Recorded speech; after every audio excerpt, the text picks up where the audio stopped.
हिंदी भाषेची सक्ती आम्ही आमच्यावरती आमच्या लहान जी काही मुलं आहेत त्यांच्यावरती लादू देणार नाही. नाही म्हणजे नाही. इकडे कोणतेही सादरीकरण वगैरे करण्याची आणि सादरीकरण पाहण्याची काही गरज नाही. हा विषय 5 मिनिटांमध्ये संपण्यासारखा आहे.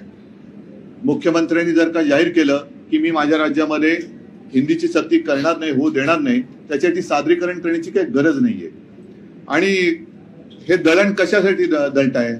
म्हणजे परत तुम्ही जी काय म्हणजे भाजपने जी काही घोषणा केली होती बटेंगे तो कटेंगे, म्हणजे आता बाटेंगे आणि काटेंगे असं त्यांचं एक धोरण दिसतंय की जी काही चांगली एकजिन्सीपणा या सर्व इतर भाषिक आणि मराठी भाषिकांमध्ये राज्यात आणि मुंबईमध्ये आहे त्याच्यात कुठेतरी मिठाचा नाही तर विषाचा खडा हे टाकतायत.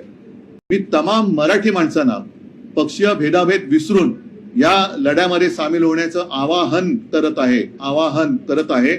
मग याच्यामध्ये आपल्या अगदी मी म्हणेन चित्रपट सृष्टीतले विशेषतः मराठी, मग त्याच्यात मोठी मोठी नावं आहेत त्यांनी सुद्धा उतरायला पाहिजे, खेळाडूंनी उतरायला पाहिजे, साहित्यिक तर आलेच, अगदी वकील असतील, सगळ्यांनीच जे जे मराठी भाषेचे पुत्र आहेत सुपुत्र आहेत, मग ते मुलं मुली दोन्ही, आणि मराठी भाषा त्यांना त्यांच्या हृदयात आहे, त्यांची मातृभाषा आहे आणि मराठी भाषेवरती जे प्रेम करतात ते पक्षभेद विसरून अगदी भाजपमधले सुद्धा अस्सल मराठी माणसं, कारण भाजपमध्ये आता अस्सल लोक शोधणं हा सुद्धा एक संशोधनाचा विषय झालेला आहे.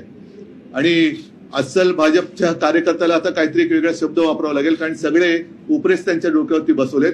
त्याच्यामुळे भाजपमधले राहिलेले अस्सल मराठी प्रेमी यांनी सुद्धा या आंदोलनात सहभागी व्हावं ही एक सगळ्यांना मराठी माणूस म्हणून विनंती करतोय.